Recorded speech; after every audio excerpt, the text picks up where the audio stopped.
Fedoras in blue and TSA in red. Okay. Okay, yeah, a Kerrigan ban, that would be kind of expected. She's very strong. I would expect a Sylvanas ban now, because it's like really OP if you get the Punisher and you have Sylvanas. So let's see if they do that. Yeah, strong. Kerrigan, yeah, running up and down and being a good ganker overall. But I'm not quite sure. I've never seen TSA play. I think I'm not quite sure. So I'm not quite sure what they will ban here. And yeah, you predicted. It seems to be the Sylvanas. Yes. Yeah, it's like, so I would kind of expect the Zul pick now, because he's like the second top tier. And Arterial, Malfurion, they're all good picks because they have all like good AoE, and Malfurion is now the top tier healer right now. So yeah, there's a lot of power picks open. Let's just see what they look at. Yeah, and the Malfurion. Yeah, Malfurion first picking the support, yeah, but Zul is still open. Zul a very strong lane pusher, and on Infernal Shrines he's pretty good at getting those shrine minions really quickly away. Yeah, but like his real strength is if like the first shrine is top or bottom, he can easily serve the other two lanes alone. And if they pick like a halfway safe comp for the other part, they can even contest it and get the soak of two lanes. But yeah, Farstad also with the global mobility, always a good pick. Also good AoE for the shrine with his Q. Absolutely, as always. Global presence on Infernal Shrines is pretty obvious, a good decision there. To be there when the action starts, to be there when someone is just getting ganked, to cast everything away. It's really a strong hero. Together with Tyrael, as they've really now picked, it's a really good combo to start with here. Yep. Okay, so the Tyrael would kind of indicate that they want to go more melees. So, yeah, it's just one thought. Yeah, Li Ming, I kind of don't like Li Ming here because there's a lot of minions in the way, so you can't hit the heroes with her abilities. But she definitely has good damage. Just like this. Yeah, I mean, if you expect the TSA to go into more a melee setup with the Tyrael, then Tychus would make a lot of sense because melees always have a big health pool. Oh yeah, and of course the Li Ming and Malfurion synergy is like really great. Yeah, as I said, Li Ming, I'm not quite sure. Li Ming is a very good damage dealer, very solid, but on Infernal Shrines, as I said, too many minutes in the way to hit the heroes. But the damage against the minions is quite nice. But Li Ming shines on other maps where she can disturb everyone. You know, for like the... Like if someone's gonna take... Put in the coins on Blackheart's Bay or take the tributes. She's very strong and disturbing to someone. Yeah. But Tychus, as I said, I'm going for, let's see if they put a strong tank there where Tychus really can shine. Yeah, just do you know if the Malfurion cooldown reduction works on Tychus trade?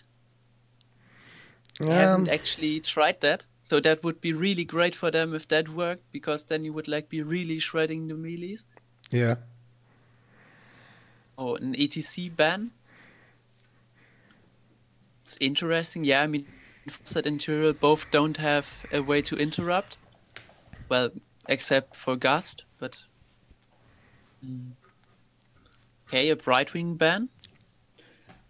So the blue team seems to fear even more global melee. That's interesting. Yeah, Muradin always a good shot. He also has good synergy with Farstad. Because they locked in place, so Farstad can hit his Q on both ways. And yeah, Rhaegar has good AoE on his W against the shrines. also to his healing, and also like with all little corridors, his E is also quite strong here. So I like that pick. The red team is very solid so far, and they can like adjust to everything with their last pick. Rhaegar is a very strong healer, one of the strongest healers at the moment, I think. Can dish out pretty solid damage as well. Muradin, one of my absolutely favorite tanks. Yeah, Muradin also great against the Tychus with the auto attack slow on his W. So yeah, so the Johanna pick, yeah, Johanna is strong on this map because of her W with the big AoE on the shrines. Yep. And yeah, the left team is lacking a good solo laner right now, so Thrall would do that. Yeah. Let's see what they come up with. Thrall is at least pre-selected, and I think they will be taken, but there seem to be a little bit of talking here and there if they really should take Thrall or not. But I think Thrall would be a solid choice here. Well, I mean, what are the other options? No, okay, no. Anyway. Yeah. Yeah. I mean, kind of like they don't get as much out of the Thrall Wolf. Like his W, if you have like a Kael'thas or a Jaina on your team, they instantly burst. Like it's not that easy with Li Ming and Tychus. Yeah, pretty solid overall. So the last pick for the red team, that would be kind of Greymane. Yeah, with the cocktail build, he could have great damage on the shrines. That could be very nice.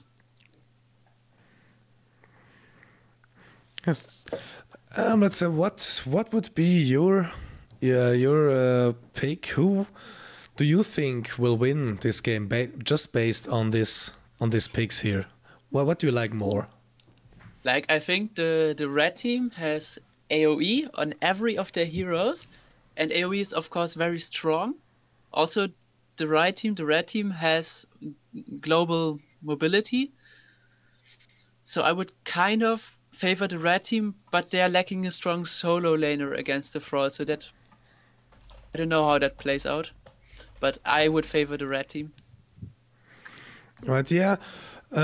Just based on the composition, I would go in the same the red team, just with Greymane, Rhaegar, Muradin, Tyrell, Felstead. It seems so standard, well placed.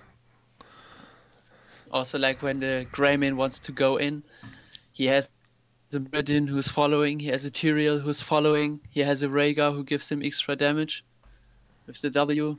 Also, Farsight is a very safe damage dealer, so he can... Basically, the Rhaegar can focus his whole attention on the Greymane and forget the Farsight, kind of. Yes, yeah. Everyone who's watching... Oh, sorry. Everyone who's watching, Revlobot is, I think, still up, but not long. Bet who will win the next game. And welcome again to Heroes Lounge on this match. Donna Fedoras versus TSA. The game is set up. I mean, it's not like there's a big difference between the teams. I mean, if Greymane wants to go in later and Thrall has a good wolf, then already Rhaegar has to put out his cleanse, and then Malfurion roots again, and then he's stuck. So it's not that one-sided, but yeah, it really depends on momentum.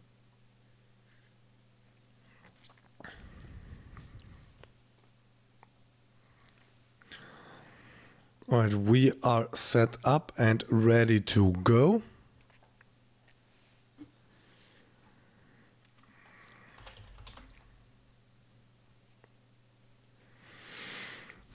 And while we're waiting, join us on heroeslounge.gg for Season 2. Register as a free agent, register as a team. A new website will be up soon. And we've got almost daily casts. Almost every game is casted. I think even every game is casted here. So it's a small amateur league with big ambitions. Come to us, join us, play with us, and get fame and fortune.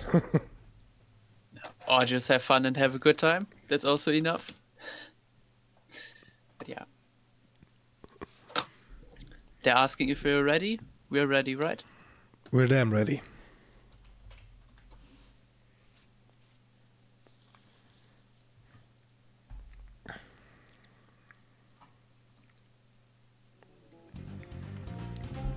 All right.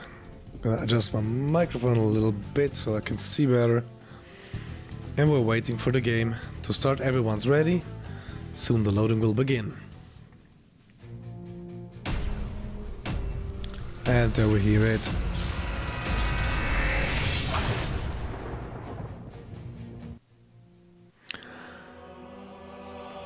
TSA versus Don R. Fedoras.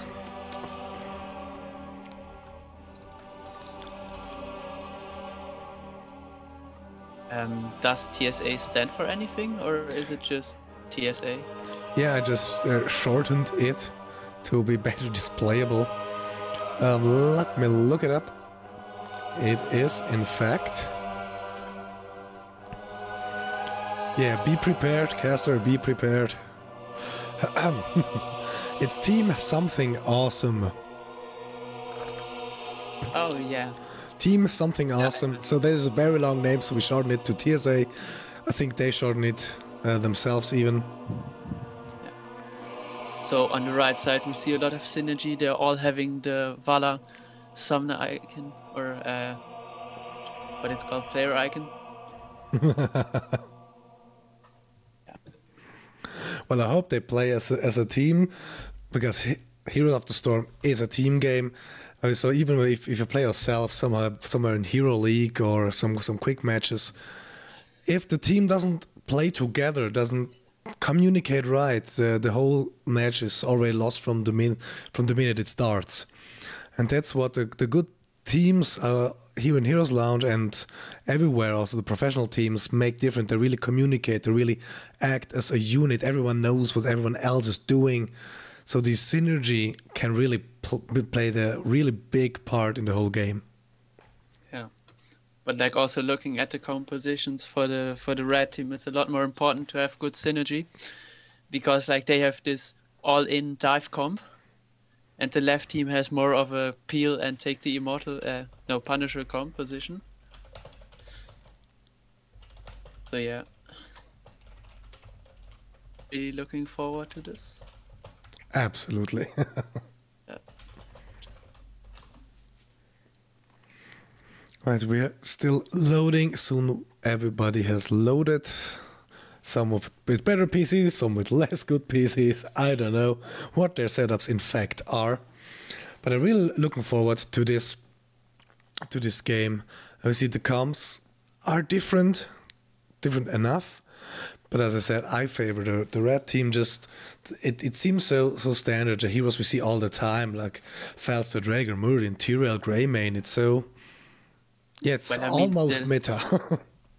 I mean, the blue team heroes are also all meta heroes. So, but it's interesting because there's not a lot like map specific meta picks. Like I was really expecting the Zul to be somewhere in the draft, but it's interesting. Like also personally I like KLFAS a lot on this map, because he has like the really good AoE. But yeah, apparently they're going for more of the team fight compositions than the map specific meta compositions.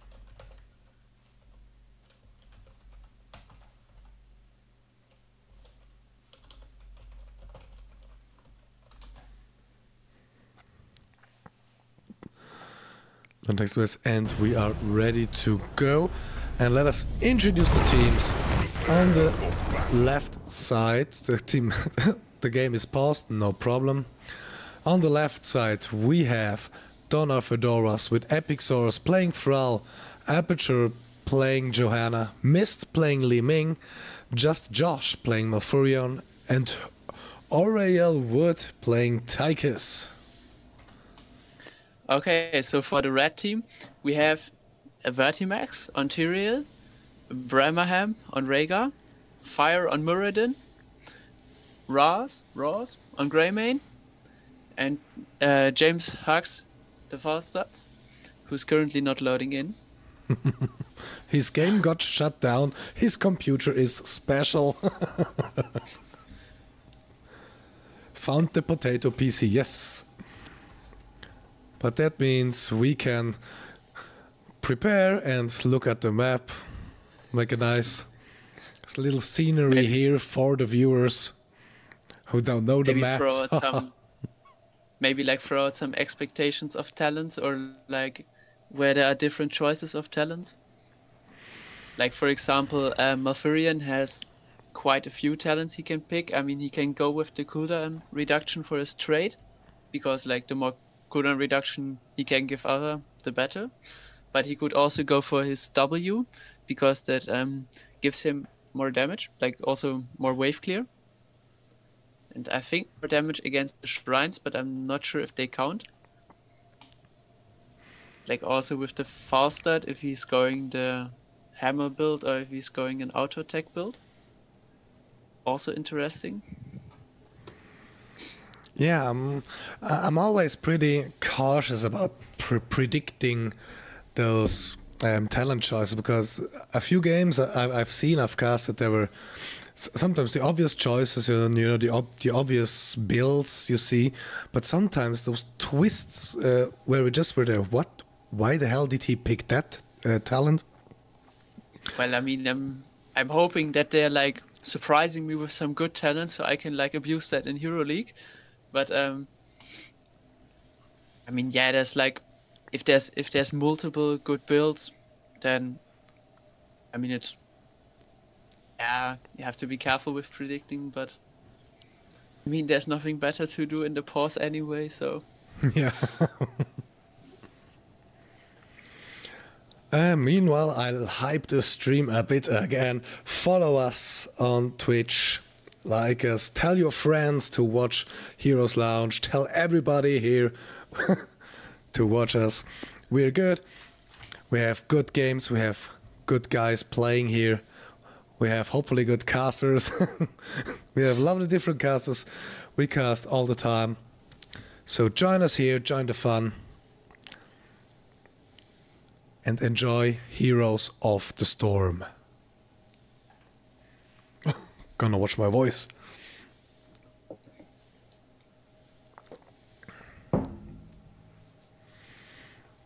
But we're still waiting for the reconnect of James Huggs. Oh, they're ready? We're ready, and yes, we start the game now. Epic Source resumed.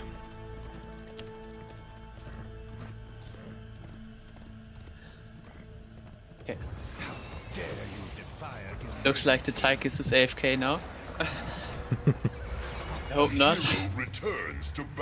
Maybe it's just getting something to drink, smoke a cigarette, something. Oh, now he moves. Oh. He's back, we can play! 3, 2, 1. Yeah, looks like the teams are both going for the usual ARAM start in the middle.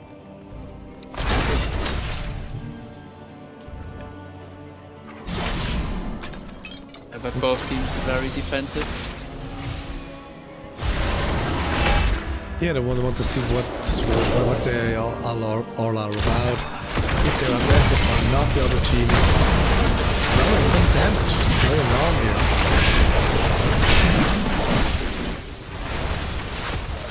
Yeah, the blue team is a little more synergistic at the level 1 here. Because the red team had like first Greymane going alone and then Muradin going alone. That forced them some early wells. In the top lane now we see the expected Thrall against Falstad matchup. Oh, and Greymane died? That was great. I wasn't prepared for that. I didn't absolutely. See it happen. Now the blue team is roaming up to get a little grasp on Rhaegar, but he goes away. Yeah, the blue team just going with the usual 4-man rotating strat. That's really strong if you have Johanna on your team. And also Malfurion, he picked the W damage. So they're having insane wave clear right now. Yeah, the 4-man gang squad roaming up and down, getting the waves, getting some experience points. But I'm just waiting for the clash of those two, and the bottom shrine will be activated in 10 seconds.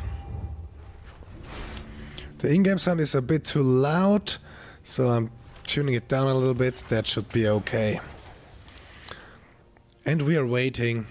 The shrine is active. We're waiting for the activation. And that's where all the fun starts. So just one talent that I want to point out in particular on Tyrael, the even in death, so that when he dies he can still use his abilities. And he his passive deals a lot of damage, so that's gonna be really heavy if someone is kind of low. But now this is weird. Falstad is a little late. Almost too late. A lot of damage goes on to Muradin. Muradin playing the tanker role as he's supposed to do. And Thrall gets taken out pretty quickly here.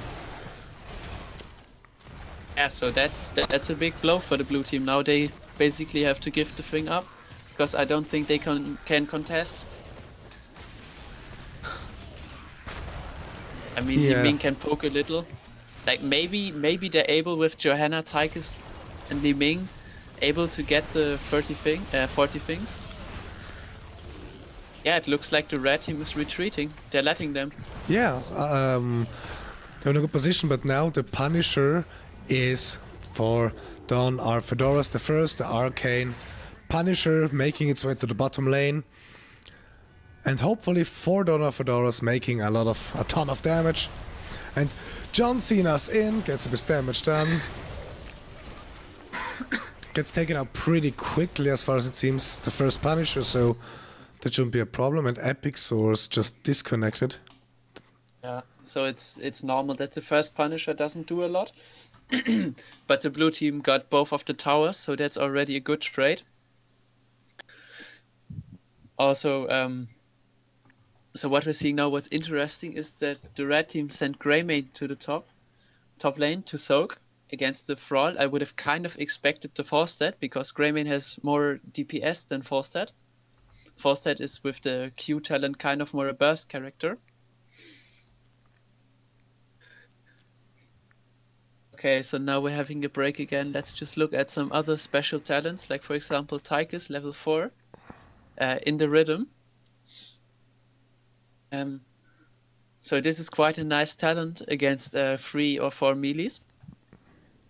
But it's also kind of counter synergistic, because the cooldown only starts after the minigun has run out. So if like in the late game you have 10 seconds of minigun and you attack someone and then the fight doesn't happen, then you can't reactivate your minigun until 22 seconds later. So it's a two-edged sword on that talent.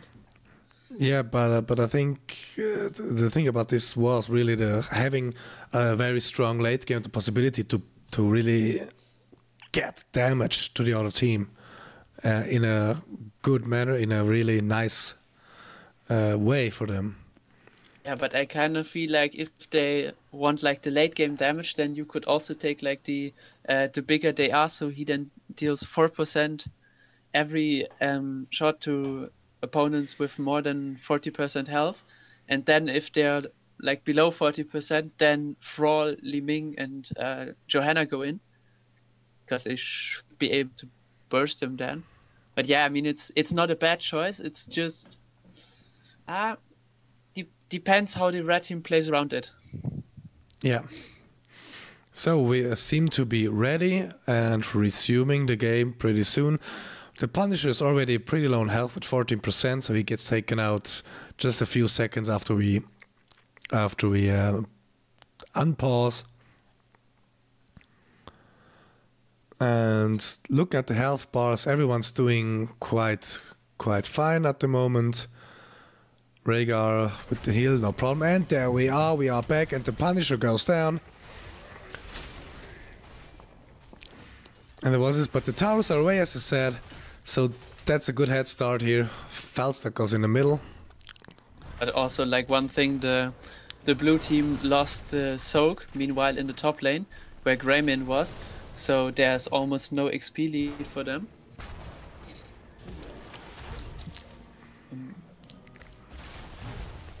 Yeah, both teams are already matched up XP wise, both are on level 6. And Fedoras might hit level 7 a bit sooner.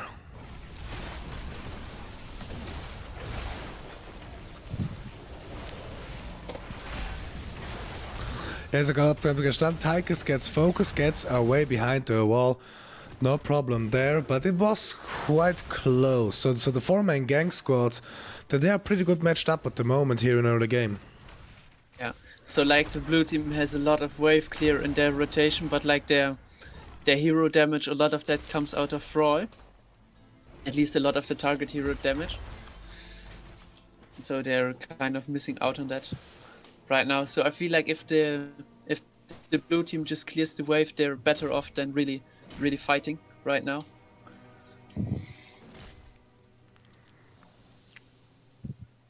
Also, Furion didn't go into clans, which I find interesting against Muradin. Yes. But I guess he just wants a little more damage on his E. Yeah. I mean, it's good to have more AoE damage for the shrines, but I kind of don't feel like the support should be the one giving up clans for that. Okay. So yeah, the blue team is now taking the bruisers. I feel like that's slightly late, but the red team is, yeah, they're getting a slight lead, but it's not too big. Yeah, if they don't play it right here, the second Punisher is for the red team. But enough damage dealt. Tychus gets focused and does not get away, he gets down. Rhaegar is also pretty low on health here, running around. So now 30. But I think even now if like Rhaegar died, the red team is so far ahead in minions that there's nothing that can happen to them. And the second Punisher goes to the red team, goes to TSA. The well-beloved Mortar Punisher make its way in the mid lane. While the four gang squad is preparing to get John Cena by him. Joanna is trying to lure him in. Now he jumps in, gets some damage to Epic Source. But they should be able to take him out pretty well. Now they're even. Yeah, but even if they don't get the fort, like they have like a good XP lead now, and they should be able to reach level 10, and they might be able to force something in that time, but there shouldn't be another Punisher until then. Yes, and TSA hit level 10. And let's see, the usual suspects like Sanctification, Ancestral Healing, Avatar, go for the throat and Mighty Gust. Nothing out of the ordinary. Mafurian gets taken out. Yeah, he's not that. He cannot take that much of a punch here. Yeah, not until level 13 when he has his ice block to defend himself.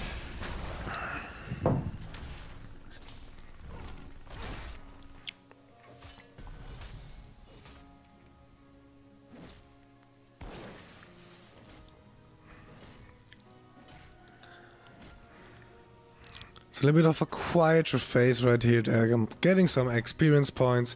Both teams are level 10. TSA is actually on level 11, getting one of the camps in the mid lane. Getting some pressure on the lane. And since there are no towers left, there is a possibility that the fort there will fall. Yes.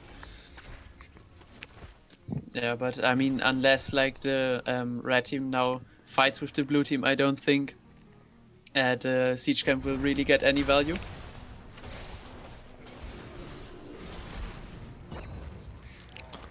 Again, the bottom shrine is activating pretty soon, in 10 seconds. And let's see, Muradin is half-life, he gets some full health pretty soon. Yeah. So yeah, so neither of the teams will have a really big lead going into the objective. I mean, the blue team has now positional advantage. Farsight is again late on his flight.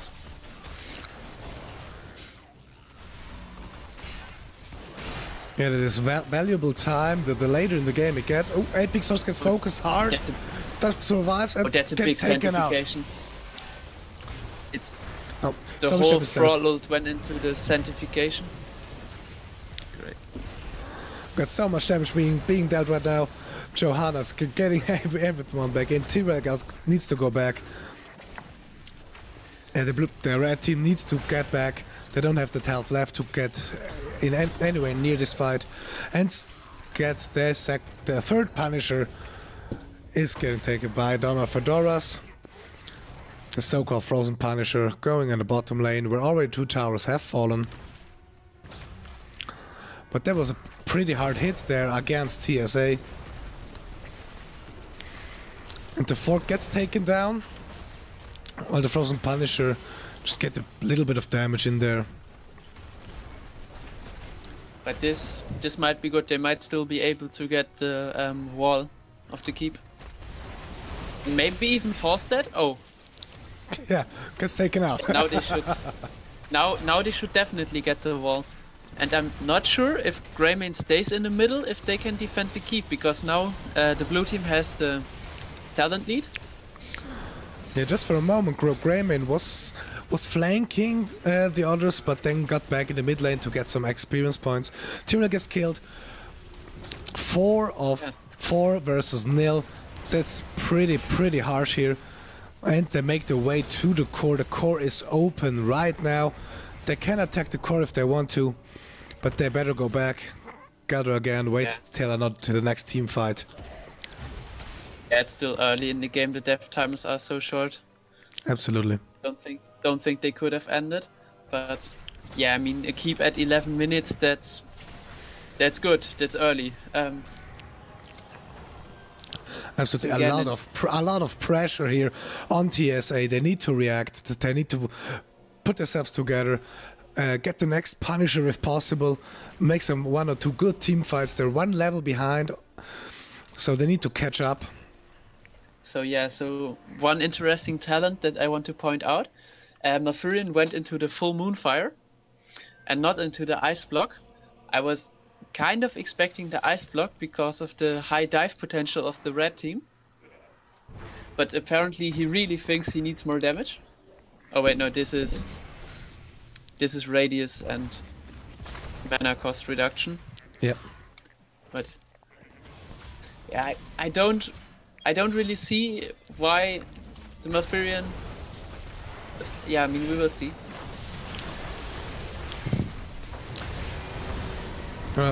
Again, a nice team fight here. Nobody's getting harmed really hard here. Except Tyrell gets taken out again. Maybe he can place his bomb to get a lot of. Whoa. Li-Ming gets almost taken out, but instead Greymane gets taken out in the last bit. Tychus is down as well, and the mid shrine is activating in 10 seconds. To go back, the blue team goes for a camp. The red team waits for his 2 damage dealers to come back, position themselves to get in the shrine as soon as possible, as quickly as possible. So I would really like the red team to now soak hard to get 16, because I don't think they can fight with the talent down, like the way it went before. Clearly talent advantage right now, and they better not join this fight if they are not sure that they will win this, because if they die now, they pretty much walk through to the core.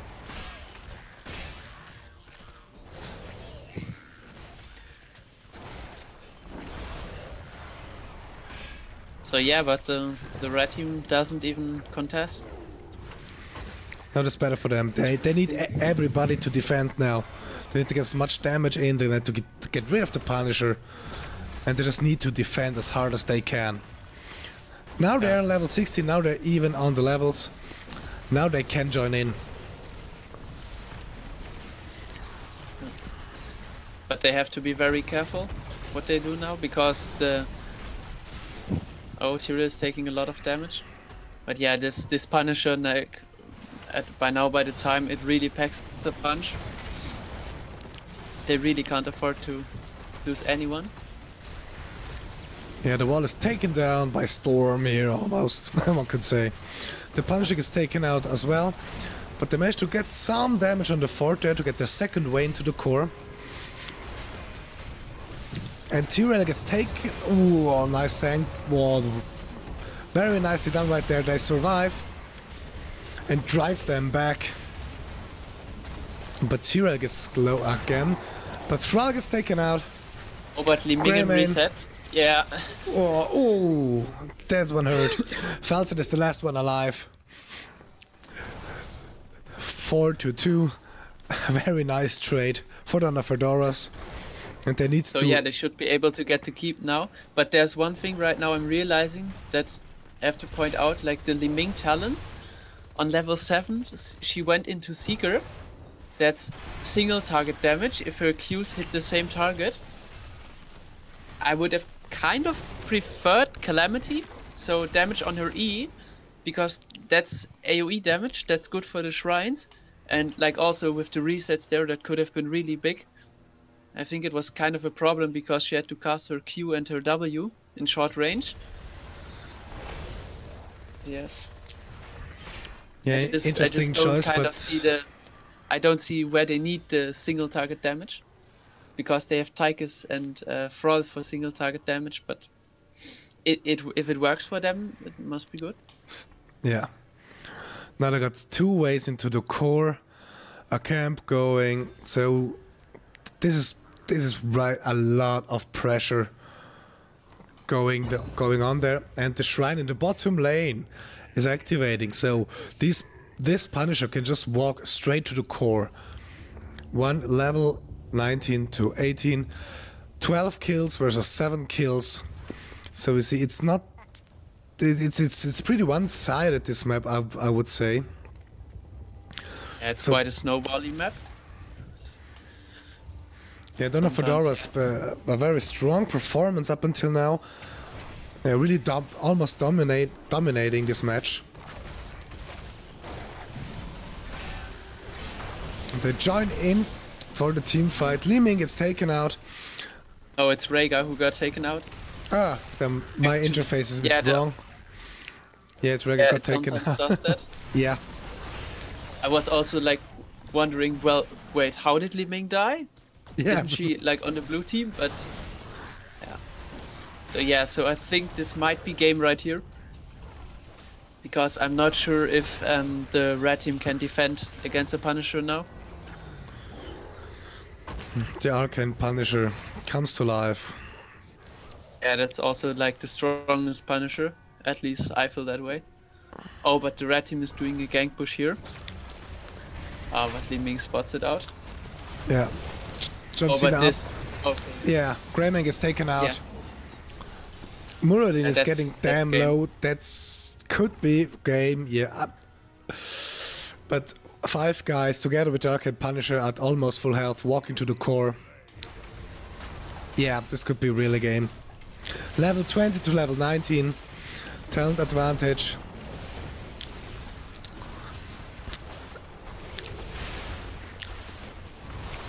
The core 70%, 50%.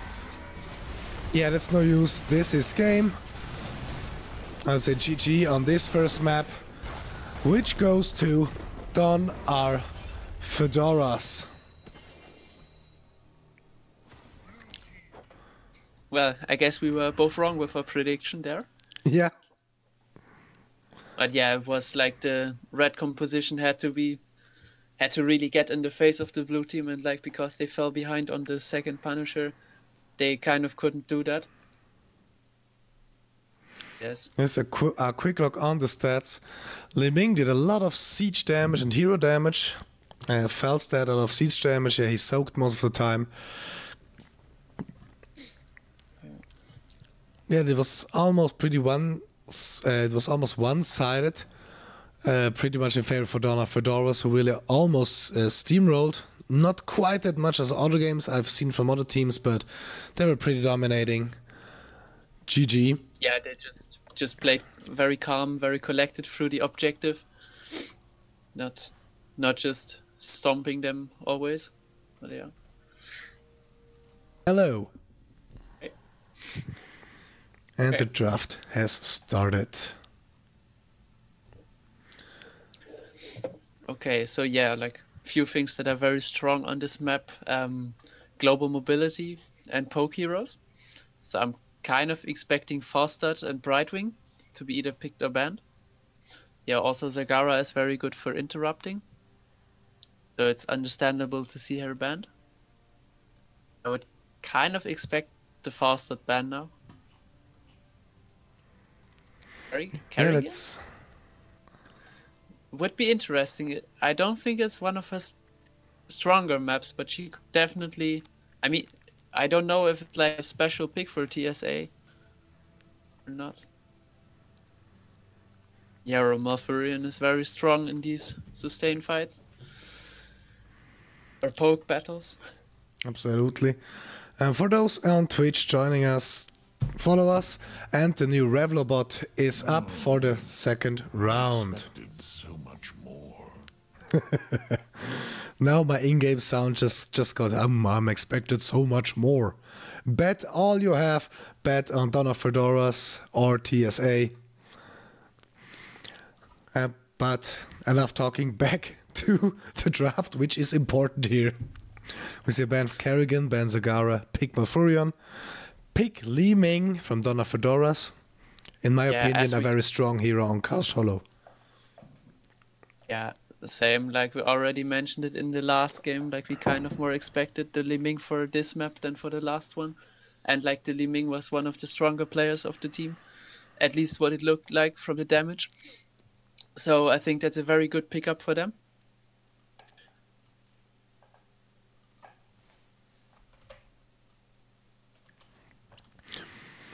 Yeah, Li Ming is one of my favorite heroes on Cursed Hollow, just because he can annoy the hell out of you while you're trying to get the tribute. I mean, Brightwing, global mobility, that's of course strong, but I'm not sure if they're like waiting to not show some special synergy, because like the Brightwing, I mean, I don't think the red team is gonna pick a Brightwing because they have a Malfurion already. So if they like really wanted something else, like a Muradin or I don't know, maybe the Thrall again, they could have picked that now. So no, I don't know if I just don't like that or if they're like hiding something. Yeah, red team again with the Muradin. Yeah. A short intermezzo, the little sound you heard, it's Alrak saying I expected so much more, was actually a donation. I was completely unprepared for that. Thank you for the donation.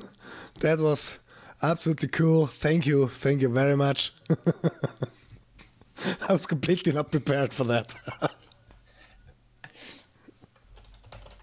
Okay, so Fastad, yeah, that's again very strong, very good synergy with Malfurion and with Muradin, and also very strong on this map.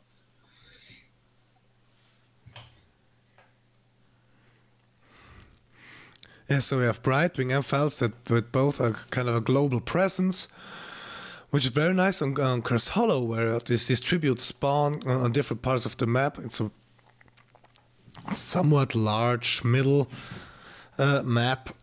This is very nice. Also, Muradin is... I like Muradin. Really, I like him. Donna Fedoras is preparing to ban Sonya. I mean, I guess a Sonya could work in the red team's composition, but I personally wouldn't pick it. Like, it seems to be something about the red team with the melee assassins or bruisers that's very scary about them. Because the blue team is always banning those.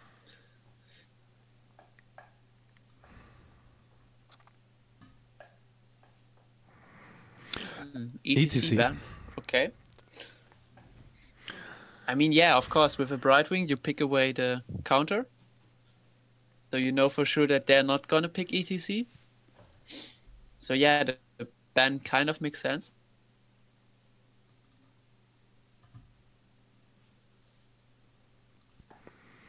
And ETC, Mosh Pit or Stage Dive, although Mosh Pit is by far the more popular option. But he can be also very annoying. If he has you in the mosh pit, Lunara getting taken a lot of damage, and I hate her sustain damage if I'm playing against her, and if I'm playing her myself, I love her. But she can also annoy the hell out of you. Li Ming annoying, Lunara annoying, Brightwing is somehow annoying too. All in all, now an annoying team. But it's interesting because they basically now forced their last pick to be the tank, so they can't adjust to the two last picks. Depends what the red team picks. Like if they pick something really interesting, it might have been a better choice to keep the last pick open. Yes. Come on, pick Cho'Gall. I just would love to see. Asmodan, okay.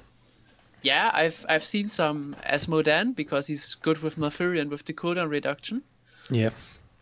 He can throw a lot of his globes then. But he can't really stack, he can't really minion stack on this map, so he kind of has to go into the hero stacking thing. Which also gives him more range later.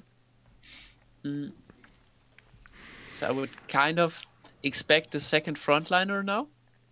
Yeah, maybe like also someone who's good at solo laning, because right now, I mean, I guess Asmodan can solo and Falstad can solo, but you normally need 2 solo laners and Zeratul. Okay, yeah.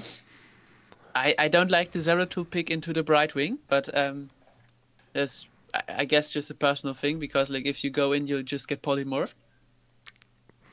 Chan solo tank, that's aggressive. Extremely. I would love to see Asmodan work out. If he can stack enough, he becomes extremely dangerous in the late game.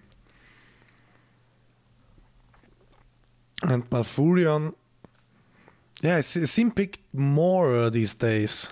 I personally don't very much like him, but mainly because I can't really work with his routing. But that's me personally. I mean, the route has been buffed a lot in the last patch, so now you almost can't miss it. And also, like, the added cooldown reduction on his trait, he's by far the strongest healer right now if you're looking at win rates. Yeah. So it kind of makes sense, and also he's good on this map because he also has ranged poke. If he goes on level 4 into the Elun's Grace, then his W has insane range. And it's on a very low cooldown. Yeah.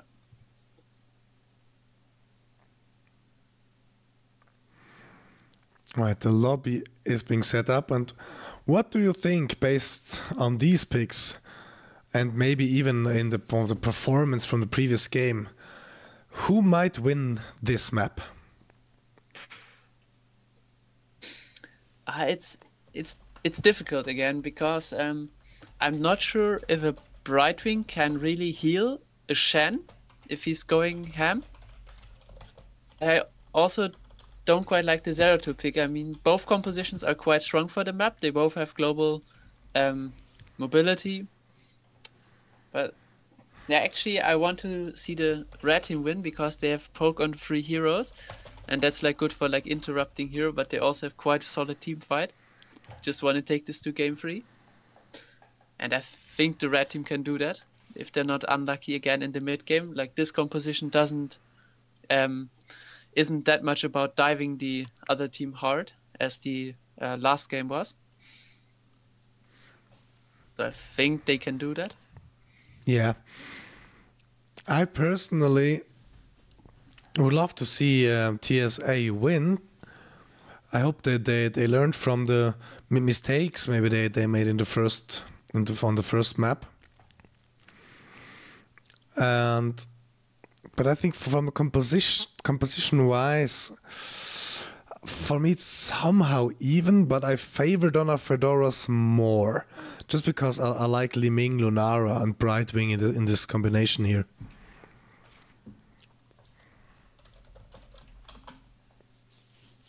But also it's like another thing, because like Lunara is very strong with her overtime damage, but Malfurion is the strongest healer against overtime damage. Yeah. So that's also a thing, and I haven't seen a lot of the rework Chen, so I don't quite know how that's going to fit. I don't know if if a Shen is able to solo tank. Well, they need to go pretty straightforward with everything. Chen solo tank, as you said, yeah.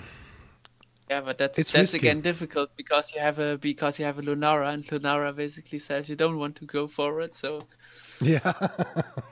And also like Brightwing is not really the healer if you want to go forward, so it's difficult.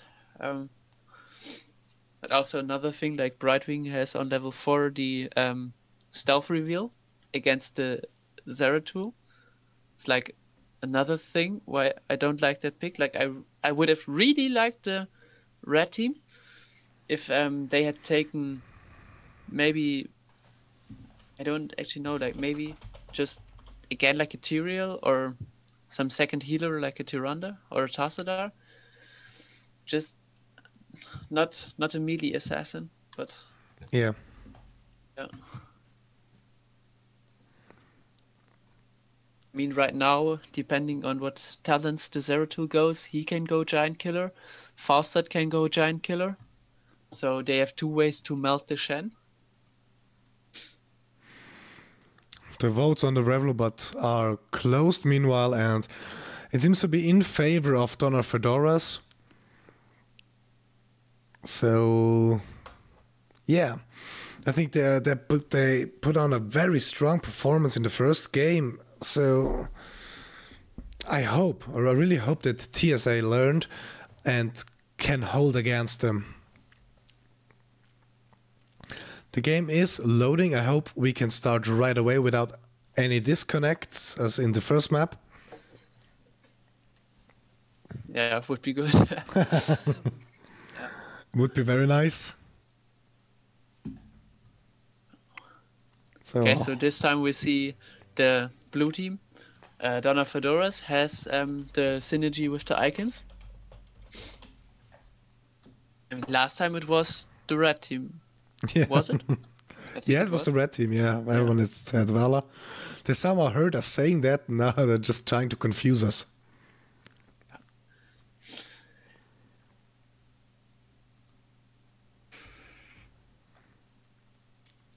So the loading is complete. I'll begin by introducing the blue team, Donna Fedoras, Epic Source playing Thrall, Aperture playing Chen, Aurel Wood playing Lunara, Mist playing Liming, and Just Josh playing Brightwing. And for the red team, TSA, we have Vertimox and Asmodan. We have Mathurian, played by Bramaham. Fire, again on his Muradin. James Hux, again on Falstad.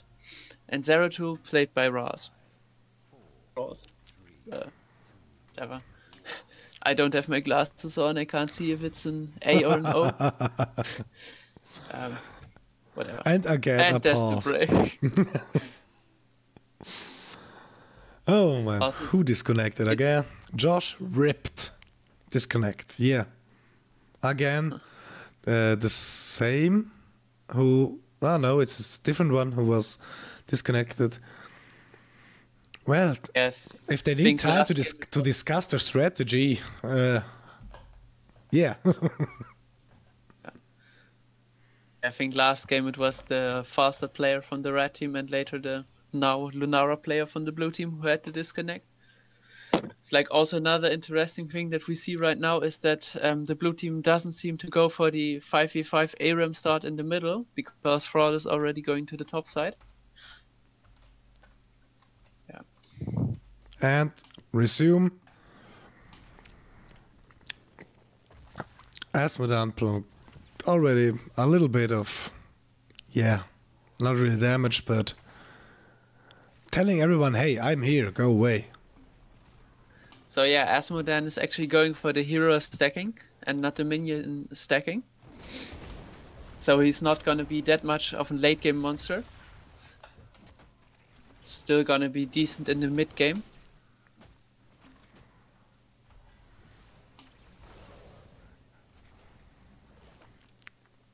Where the Zeratul gets beaten a little bit, already telling him that you don't stand the chance right now.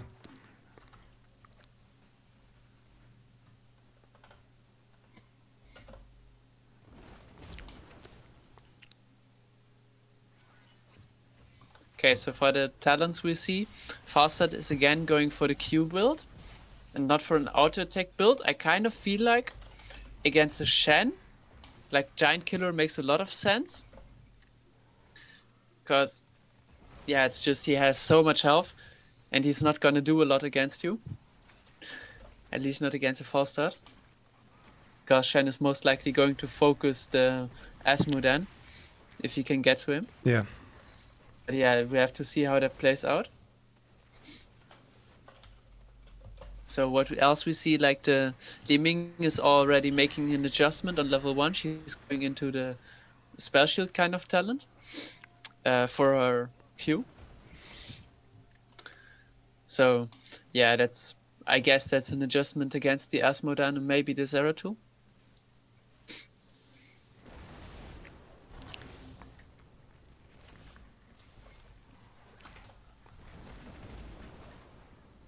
Okay, so the blue team is directly going for the siege camp at 2 minutes.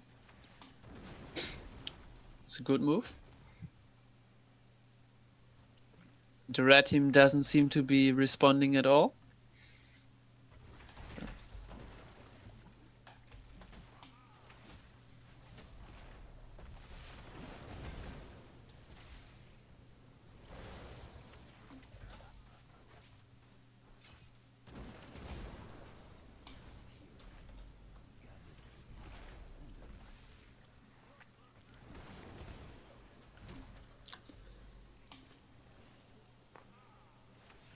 Okay, so this is interesting. Both of the globals are directly next to where the tribute spawns.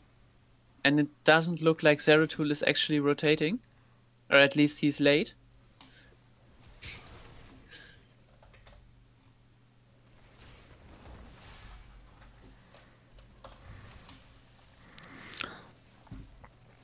Just gets the tribute and the first tribute for Donna Fedoras.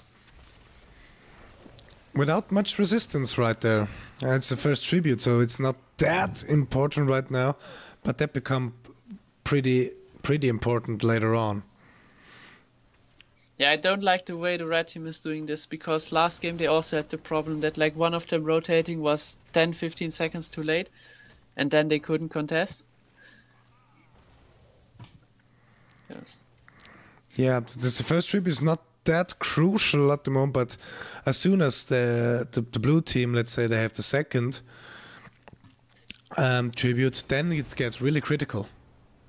The thing is, like, if you don't go to a tribute, you want to get something else going at the same time. In the XP lead most of the time, because camps don't really make sense, because the other team then can just come back and clean them.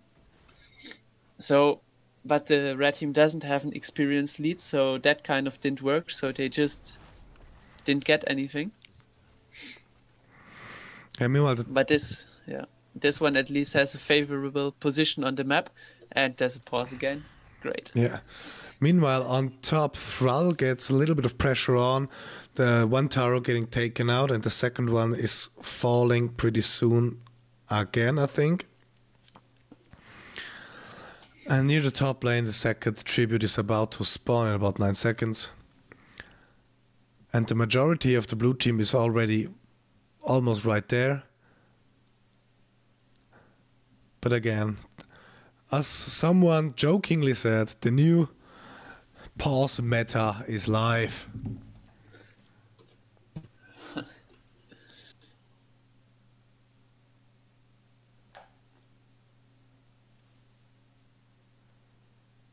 Alright, and we're back in the game. Tribute is spawning.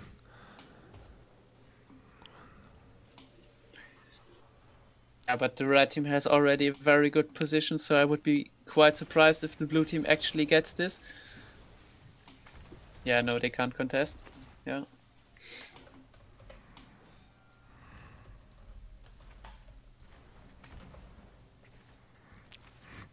And it was nicely done, getting a good position there. Although the blue team just gave the tribute to them without much fighting. So it's 1-1. No kills on either side. Level-wise they're on the same level.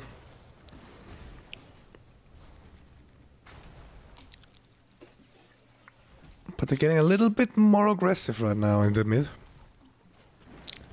Trying to get more damage in, trying to poke more.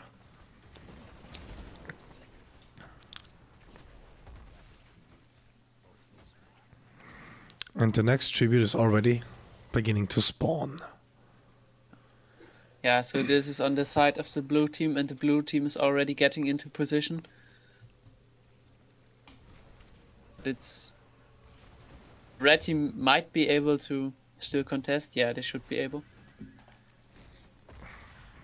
Oh, but Lunara is quite low. Ah, but Zeratul is low too on the other side too. That's a problem because he has to go in. And Asmodan successfully annoying Li Ming, who's trying to get the tribute. But Zeratul gets dangerously low, as well as Muradin, and Malfurion gets taken out.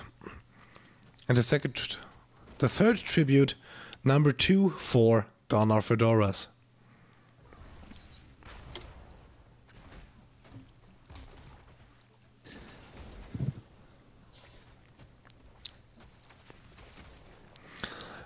But it already seems almost like Donna Fedoras are more in control of the game. They seem to know how to get the enemy where they need him to be, to get more damage, to get them doing the stuff they want.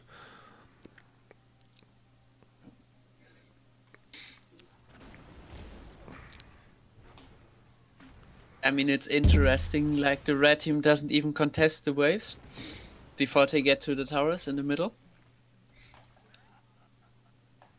Also, the bottom lane is funny because I would have kind of expected the Lunara to win against the Zeratul. Yeah. Apparently not. And Malfurion went Twilight Dream. AoE one-shots incoming. Lunara only getting away with a sliver of health, but they're both far away from the tribute, so that shouldn't be very impactful. Yeah, again, a lot of damage being dealt. And Brightwing tries to get it, but gets disturbed. Oh, if Malfurion dies now, yeah, that's problematic. A very good Void Prison on the other side. And Brightwing doesn't look well to either and gets taken out.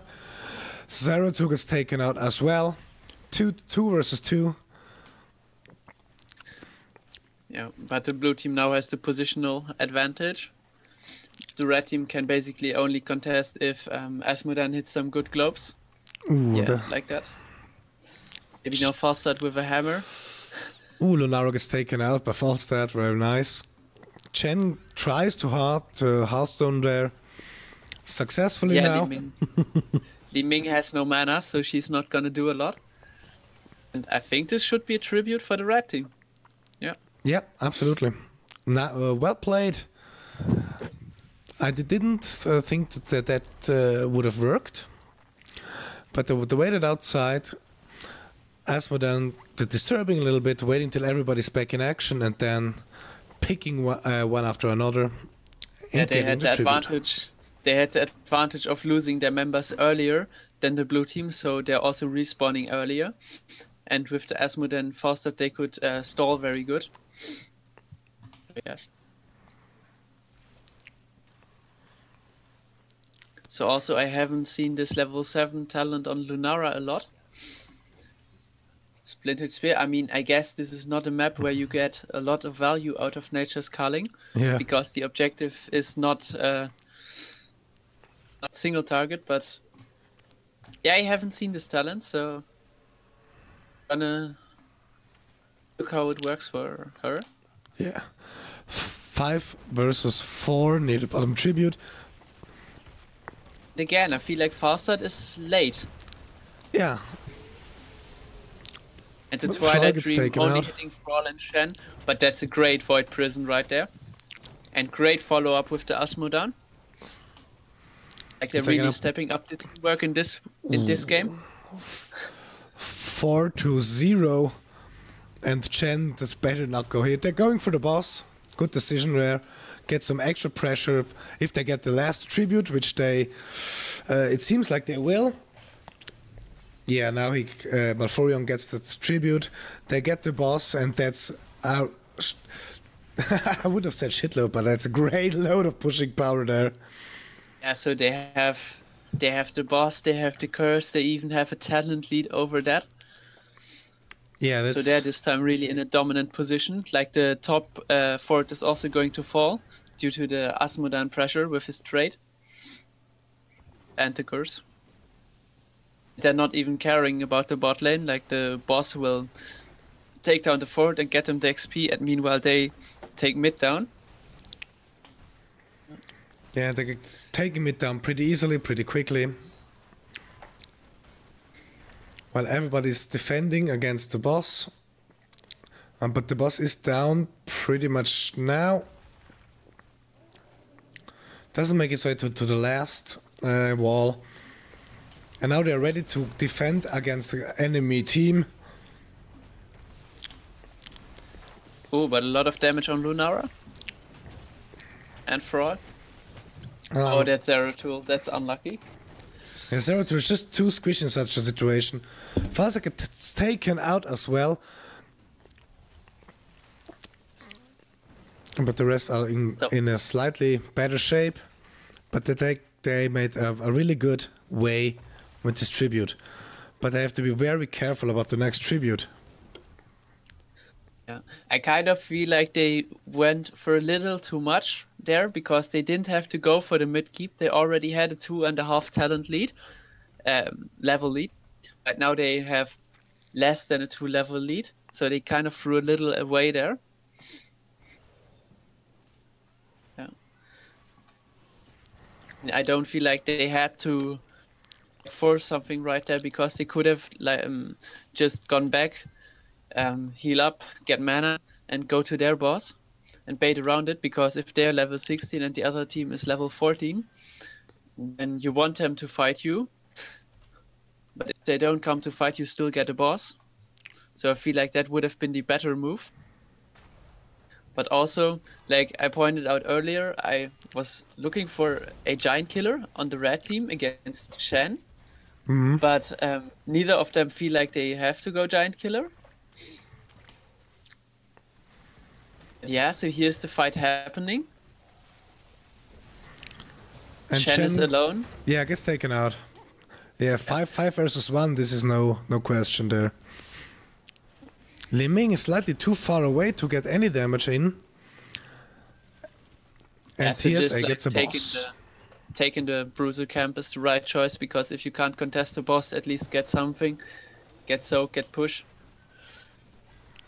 But looking at the health points of the top keep, I think the red team should be able to get the top keep if they really push for it, because they still have the talent lead right now.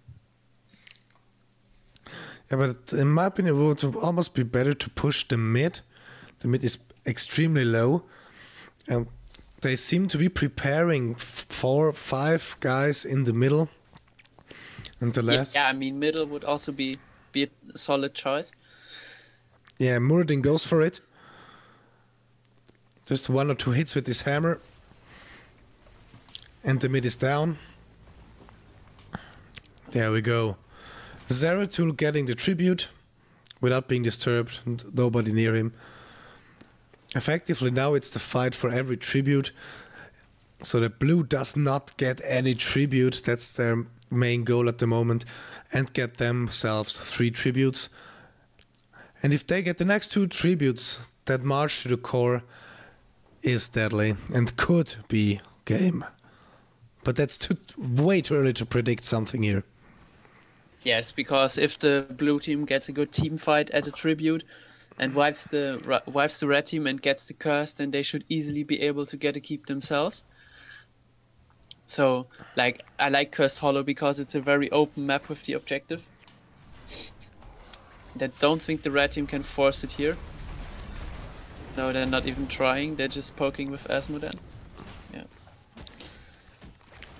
I mean, there's not a lot to do on the map right now because the camps are all there and the tribute is only spawning right now. So it looks like the red team might be in position first. Yeah, almost at the same time here. Preparing Muradin, checks it.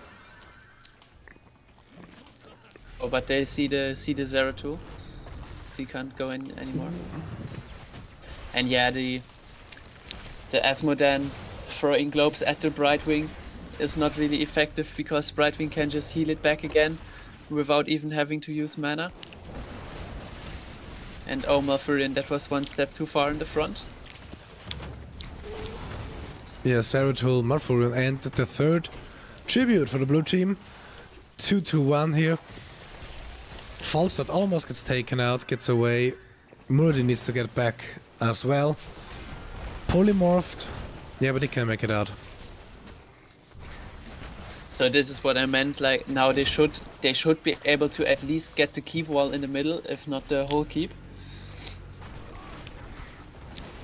And I said I like Curse Hollow as well. It's what makes Heroes of the Storm very strong. It can change from one moment to the other. You're never quite sure who will win. The game of comebacks. Both in the same level at the moment. Aperture has left the game. And we're back. In the bottom lane, the fort is getting attacked and taken out. And they're going for boss. I'm not sure if I like that. That's late. Yeah, the curse is over now. So the boss has to go against the full force of towers and minions. And they're smelling it, Yes, they're smelling it, going for the boss, maybe even a boss steal. Oh, but Void Prison? Oh, that's big from Zeratul. Oh, that's... Nah, well, kind of counter synergy with the Void Prison.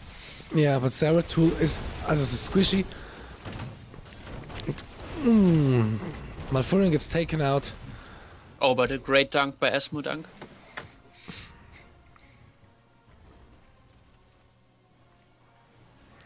As it in the boss yeah, marches.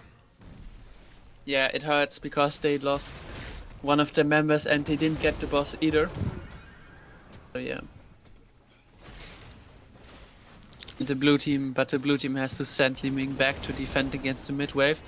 Because catapult waves together with Asmodan are really not fun to deal with.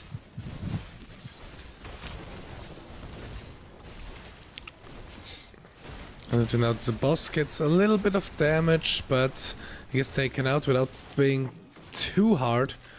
But still, the bottom towers are hit, one of those. So that shouldn't be that big of a deal afterwards. Oh, and the blue team is going for the red team's boss. Yeah, but they're smelling it again. Zeratul is there. Yeah, but Malfurion is not up again, and Zeratul gets bursted down. Did you see how quickly he got taken out? It's really a problem when the Malfurion is not there. And yeah, the blue team. Oh, but Falstad is looking for the gust play. And he goes in. Ah, but he can't because the Shen is unstoppable. Oh, that was a great cack from Shen. Absolutely, that was really well played. Securing the boss and occupying TSA for a little bit until the boss gets taken out. Because I think, because the red team traded 3 kills for 1 kill, if they had gotten the boss, it would have been game. Yeah. Because still 20 seconds until the first one pops back. And the next tribute is spawning. 2 tributes for TSA, 1 tribute for TSA already in. But they don't go. Zeratul maybe goes for the tribute, but the other 4 go to top lane and push down to the remaining keep there. And get their way to the core. They have to do that because the boss is gonna do that anyway, and I don't think they can finish, even with. Oh wait, no, they don't have the boss. No, then they can't. Yeah, but they already got the way to the enemy core. yeah, now they have 2 tributes, and if they get the next one, they get a curse. That should be easy last keep for them. Yeah, the next tribute could be really a decision. Yeah, they're going for a bit bottom pressure. Well, I mean, I don't feel like the curse is doing anything against the core. Just if the blue team doesn't lose a hero, then they will most likely lose the keep to the curse, but they're not gonna lose their core.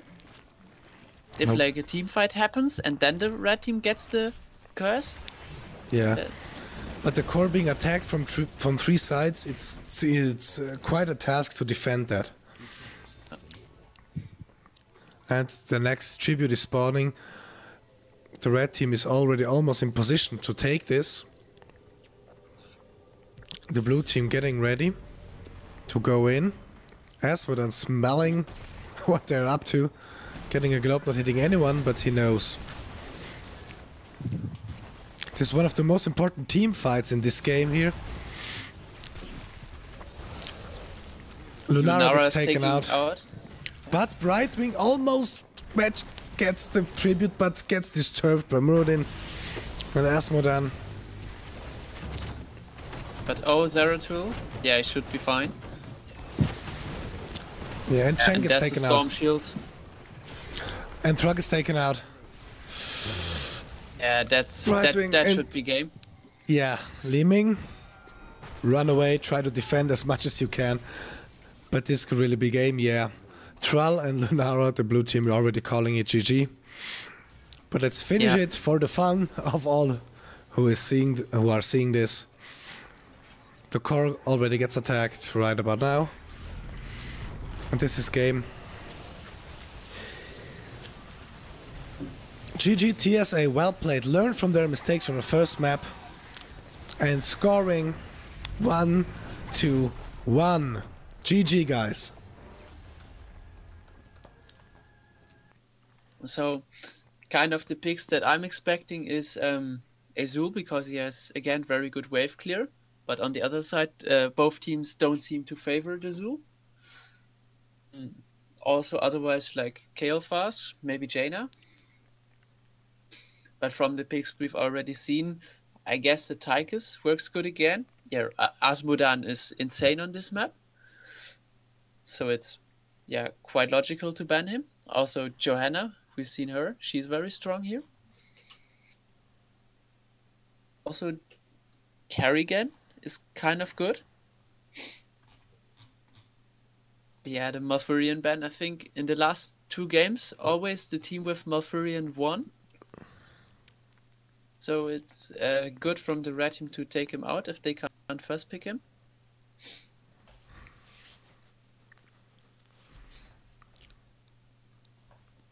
Yeah, Sylvanas pick would make a lot of sense because the objective is actually pushing itself. So it's very good for the objective if you disable the structures so they can't deal any damage to it, so it can push more. Yep, we already saw first pick Sylvanas and maybe first pick Kerrigan from TSA. As you already said, a strong one here. Yeah, they pick it and they pick ETC. Yeah, if the Fedoras pick Sylvanas, either banning or picking ETC would be the best option here. Because this combo is so deadly. But like also the Sylvanas has a good interrupt against the ETC, so the wash pit will be difficult. But yeah, ETC and Kerrigan, like also stunlocks in general, are very strong against Sylvanas. Because her escape needs a second before she can really go. And if you can just stunlock her in that second, she can't leave. So yeah, but Johanna, a great defensive tank, very good at peeling. Also very good with wave clear, just in general, very strong on the map.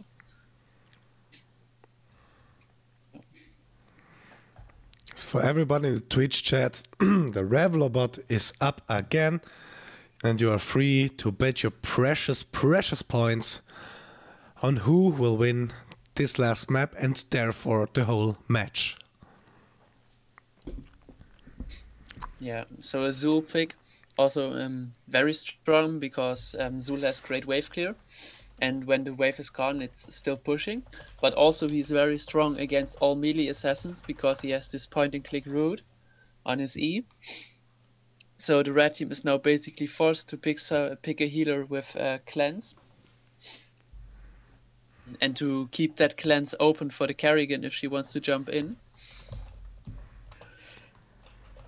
So yes.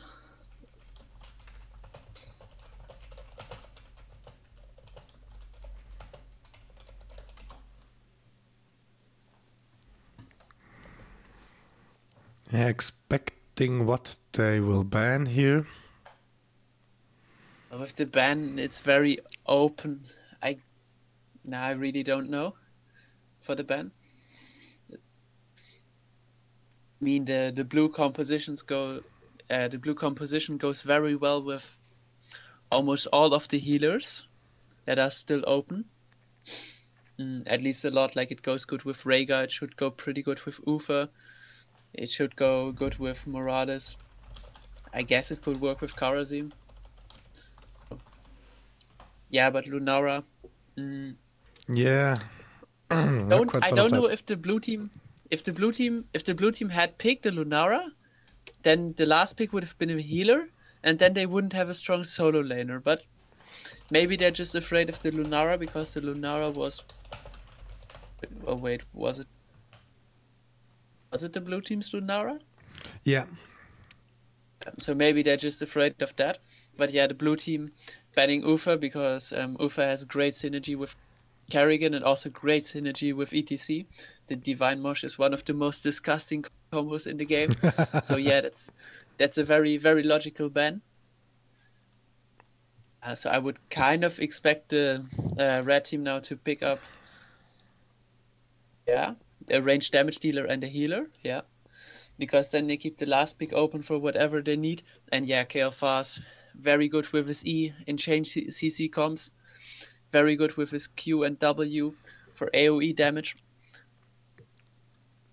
So yeah, the red team has a very strong team fighting comp, but the left team has a lot of pushing power. Just if the left team like really gets rolling, then the red team might not be able to even get to that team fight power. So I have to see how that goes. It almost seems like the TSA, that there's a German saying, Blut geleckt. So they tasted the blood. Hey, come on, the Donna Fedoras seem to be a little weak when team fighting. So we go all in on that. Well, I mean, it's not like Sylvanas and Johanna and Zul are weak in team fighting. They're just absolutely more defensive. They're just the defensive style of team fighting. Like if they want to team fight, they would have to pick something aggressive now, but they don't have to. So yeah, like Sagara would be very strong against ETC Kerrigan with her Maw. Also, she would be a great solo laner, and the red team doesn't have anyone to solo lane yet, so. But yeah, Rhaegar adding also more wave clear with the W. It's almost getting ridiculous for the blue team how much wave clear they have. They could also pick a Nova and still have more wave clear than the red team. And really, as I said, Sylvana, Zul, Johanna, and now Rhaegar as a healer, it's up until now pretty solid.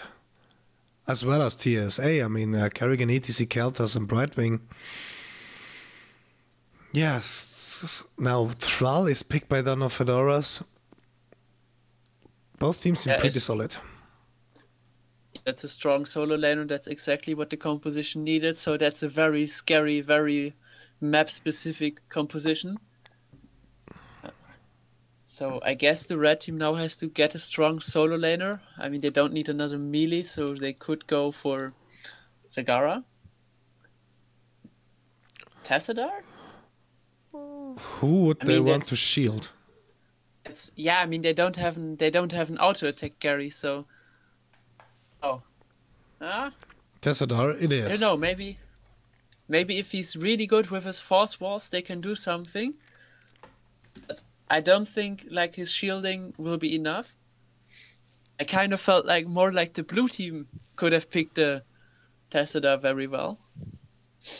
But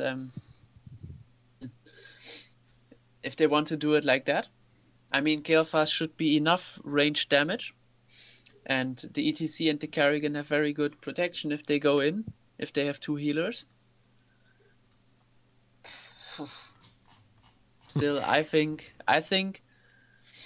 either the blue team is going to win by push or the red team by team fight, and I think the blue team has it easier because push is PvE and team fight is kind of more skill dependent. Well, I personally like the setup of Donner Fedoras more here. Yeah. It's just the map, like the map is really snowbally with the objective, because if you get the first objective, because if you have push, you get the first objective, because if they come to contest, they lose a wave, they lose XP. And if you get the first objective, you get even more XP, which leads again also to more push. And then you also get more gems, and then you get the next turn in again, and it's just a very, very snowbally map. While looking at the Revlo bot with all the betting, Donna Fedoras are way more favored than TSA at the moment. Almost nobody bet some points on TSA. Well, there's a lot of money to get there then. Yeah. I mean, it's not like the composition is bad, but it's just not the map for the composition. I would really like that composition on Infernal Shrines. Yeah.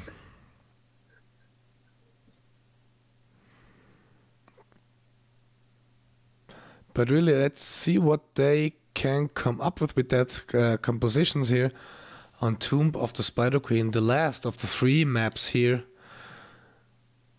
And the deciding map for this whole match-up. Donner Fedoras versus TSA, with hopefully on this last map no further disconnects.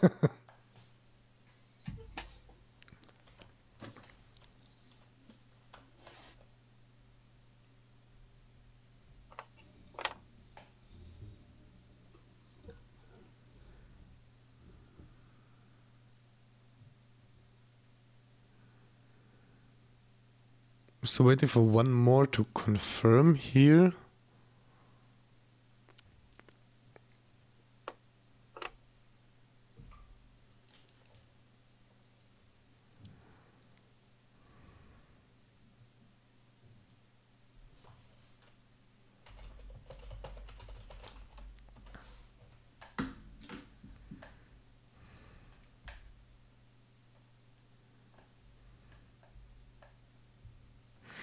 And as Vasimasti in the Twitch chat just pointed out, literally all Donna Fedoras needs to do is clear the waves and not feed, and they auto-win.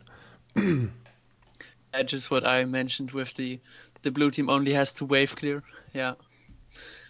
It's going to be difficult, but on the other side, I mean, the red team has a Galephas. He has great team fight damage. Especially against a lot of melees, and the blue team picked 4 melees.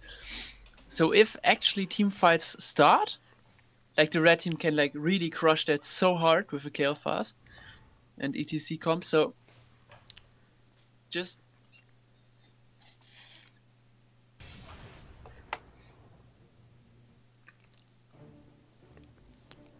yeah, we are starting to load the game. Tomb of the Spider Queen. Collect gems, turn in gems, and summon web weavers. Team wave clear against team fight. well, the red team also has a lot of pick potential, so yeah, really team wave clear against team fighting. Yeah.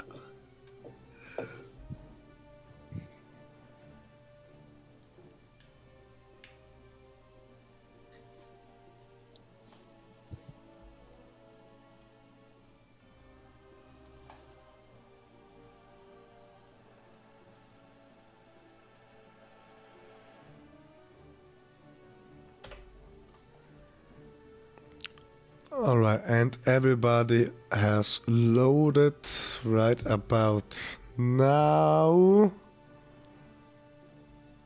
Come on. I hope nobody disconnects again. It's already midnight here. So there we are. On the right side, Donna Fedoras with Epic Soros playing Zool, Aperture playing Johanna, Oriel Wood playing Thrall, Mist playing Sylvanas, and Just Josh playing Rhaegar. Yeah, and on the other side, for the red team, Team Something Awesome, TSA, we have Brightwing, played by Bramerham, Ross on Tassadar, Kerrigan, played by James Huggs, Kael'thas by Vertimax, and Fire on his ETC. Okay. Have fun and good luck to both teams. The Thrall already goes to the bottom lane. Yeah, so the blue team isn't looking for the ARAM start, but they're looking for the minion blocking start. Haven't personally seen anyone do that, because it normally doesn't turn out to be that much effective. And also if they're now rotating for the top to get a tower with Sylvanas. Oh no, they're not even doing that. Because yeah, it's kind of a common strategy to take your Sylvanas to either the top or the bottom lane and just kill one tower before the other team can react. But they didn't opt to do that. So yeah, but the first thing I want to point out is Kael'thas went for a Convection and not for a Mana Addict. So I personally feel like if the other team has Zool and Thrall and Sylvanas, you might want to just have that shield, save yourself, because like you're really getting a lot of globes here easily. So that's not the problem. But I guess it's also fair to say that he doesn't have to go for survivability if he has 2 healers and 2 melees in front of him. Yeah.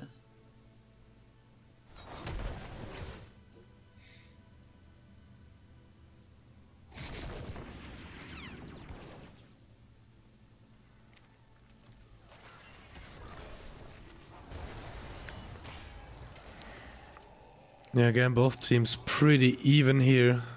Same level, almost same amount of gems. So they're really playing it a bit more cautious, it seems. At least at the moment. On this map you're not doing a lot until you have enough gems for the first turn in. Yeah.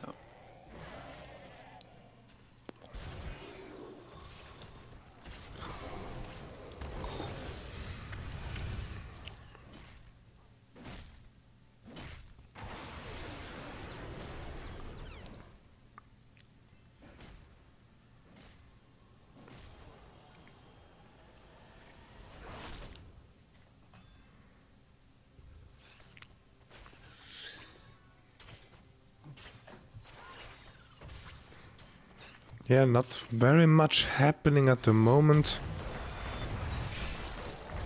Both Okay, teams... so another interesting thing, Sylvanas went for the Lost Soul talent. I don't quite know Sylvanas builds because I personally don't play her a lot, but I don't think it's the most common talent, because the Q talents get picked a lot on level 4. Because they have also like great synergy with the level 7 talent, Barbed Shot, that's most taken. But yeah, but this is one of the maps where you can make that adjustment because it's really close and you get a lot of cooldown reduction there.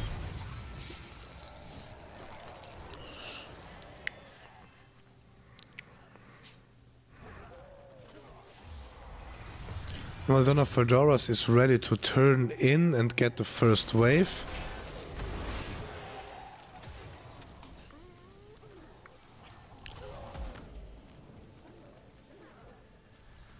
Five gems is the last they need to get the first wave. But seems like they're waiting. Maybe a bit more clearance to get the waves a bit more in the other direction. Yeah, because if the red team has the waves pushed, then they can't really fight, because if they lose the fight, they lose so much XP at the early game is basically over. So I think they should just wait until like Thrall also has 5, which he has now. But they're just sending Johanna, which is also good. Yeah, because the red team was only watching the top turn-in.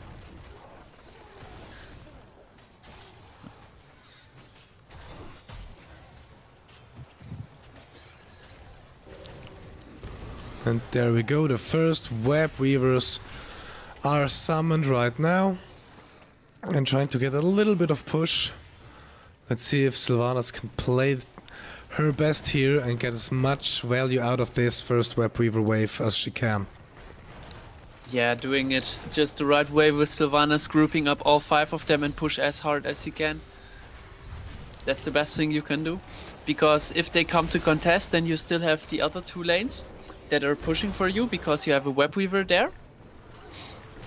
But I kind of don't like that they're going away, because they still saw ETC and Brightwing in the mid lane. So they could have tried to go for the bot fort, but I guess they're just playing it safe. And can't blame people for playing safe.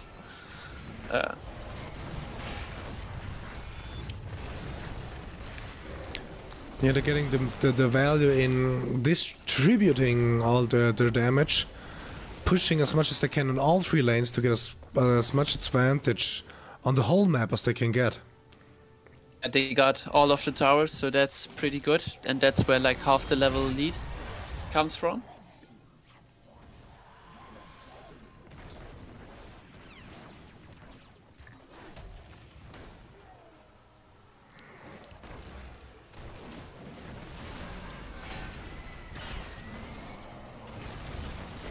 Oh, Rhaegar is getting caught. That's bad for the blue team. Yeah, Rhaegar gets taken out. Chain bombs. Yeah, it's what we mentioned, like if it goes to team fights, then the red team really has the upper hand. Yeah. Kelta's quest's already almost halfway full. But the problem with the quest is if he dies, then everything is gone. So he has to be very, very careful not to be taken out by accident or getting focused too early.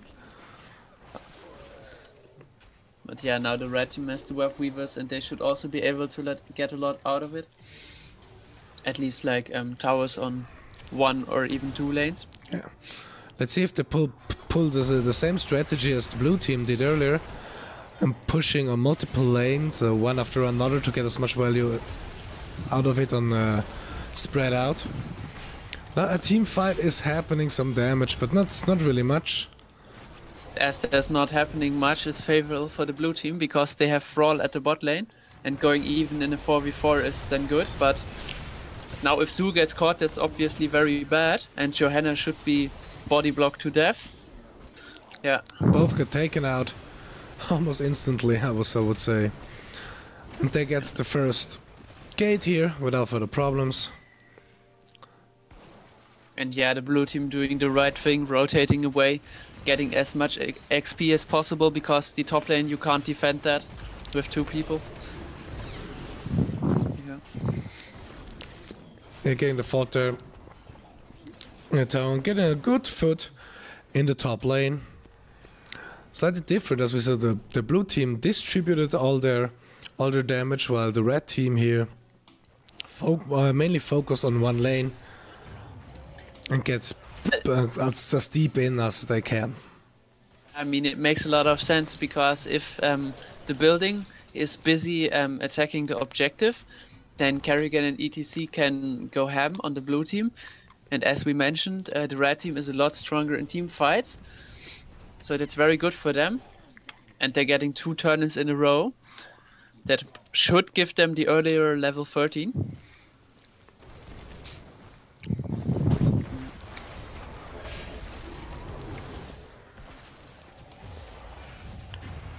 And the web weavers descend onto the battlefield.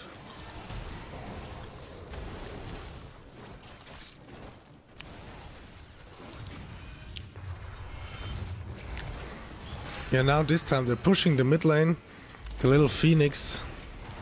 Just keeping them a bit away.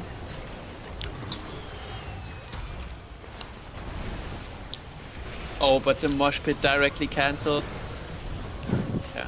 Yeah, I thought I heard it, but somehow it went away. Kerrigan gets picked off. As well as Johanna here. 1-1. Pretty fair fight. And the blue team is making some good damage. All barely makes it out alive. If it's really a good idea to get back in there, not really, no. Yeah. He gets taken out. But it's also good for the red team if they're just all fighting mid, because then the waves on top and bot are pushing. And they got them some nice buildings, at least in the bot. So that's good for them.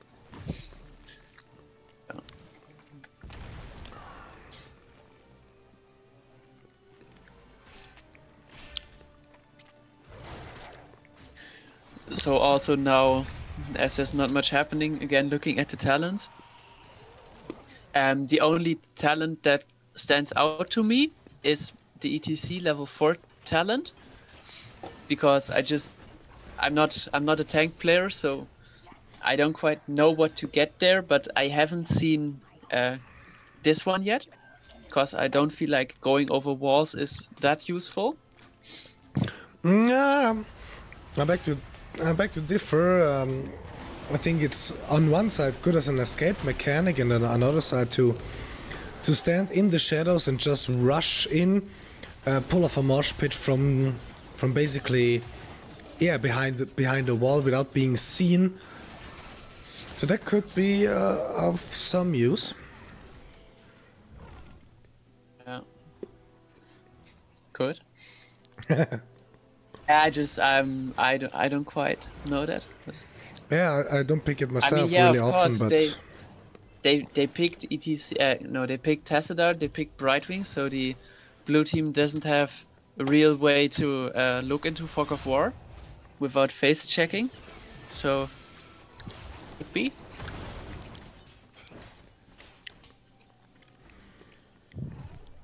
It was a slight advantage depending how they think that Donna Fedoras would play. Another wave of web weavers for the blue team for Donna Fedoras. Let's see if the team wave clear here can get a significant poke into the enemy lane.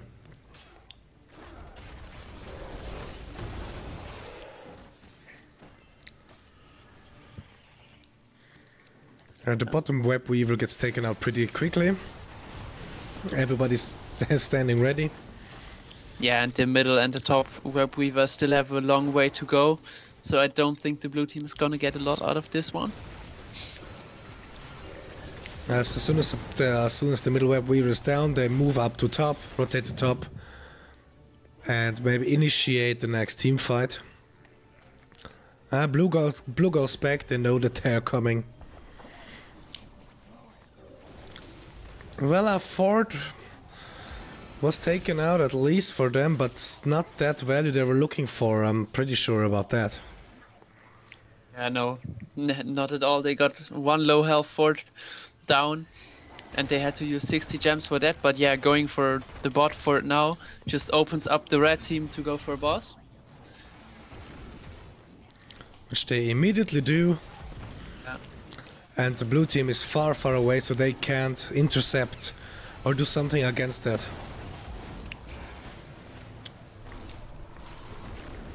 And there is the boss marching on the top lane. Yeah, the only good thing for the blue team right now is that the red team doesn't have enough for a turn-in, because that would really hurt. If they get caught now, that would be also a problem. But they try to turn in as much as they can to be on the safe side if there is a team fight happening, to not lose a lot of gems. But the boss is now only going to get the wall, so I feel like they almost wasted it. Yeah, that was I mean, also not very effective right there, yeah. they traded basically the bot fort for a tower and the wall top.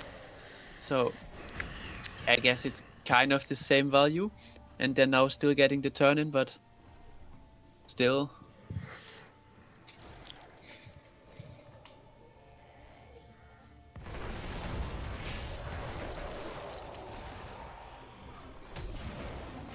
Oh, but Sylvana's using her only escape for poke damage or interrupts. Yeah, Rega saves her with the Ancestral, but that's now a 100-second cooldown that's down, while the red team has the objective. So if they now look to dive, then it would be quite easy. Mosh pit again getting cancelled pretty quickly. And I know how to counter that damn ATC. And if you can't land a good mosh pit, ETC is still a good tank. He still packs quite a punch, especially if Tessera shields him here. But without a mosh pit, a good mosh pit can be really, really deadly. But it's also like only the threat of a mosh pit is also very valuable, because if he's in the front, like always threatening, I could mosh pit right now, then the other team is forced to play back. But if he like goes for these mosh pits and doesn't hit them, I feel like that's worse than just keeping the cooldown. Yeah, kind of a psychological pressure. Thrall gets taken out. Quickly, the Web Weaver has fallen as well. But they get the access to the core with the last top fort falling.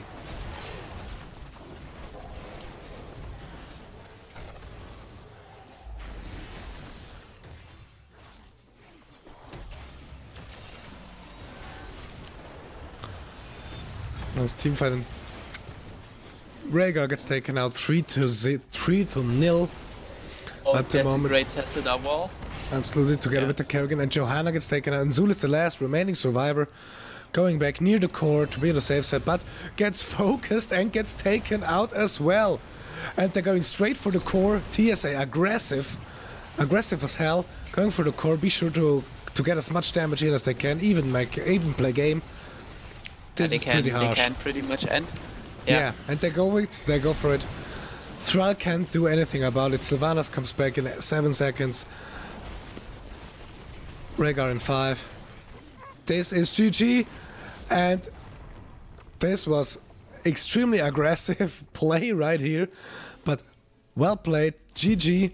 TSA won this map and therefore the match.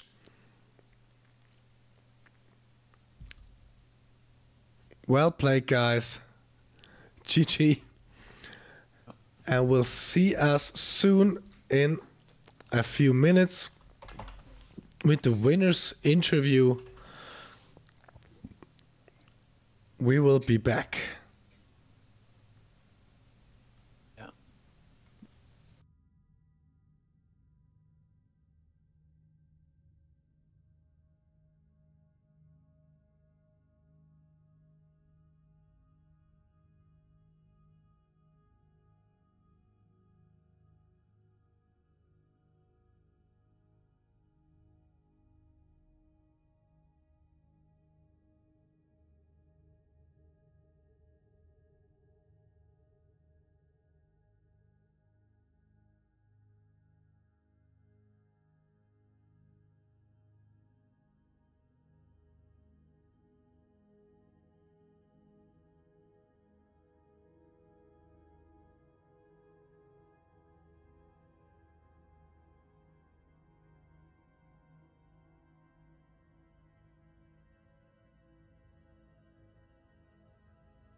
Welcome, and we're back with the winners interview after this exciting match from Donna Fedoras versus TSA. Here joining us from TSA is Bramerham. Welcome. Hello. Congratulations on your win in this match. Yeah, it's a close game. It's definitely a lot harder than what we expected. Well, let's talk about the first map, Infernal Shrines, where you kind of were constantly under pressure, and Donna Fedora seemed to rule the battlefield there. And in a little off talk, you said to me that you haven't played since your last match, and you almost used this first map to warm up. Yeah, we I think one or two of us have played, but we haven't played at all. So none of us really knew what we were doing in that first game. It was pretty awful on our part, but they still played well. Like, not to take away from how they played.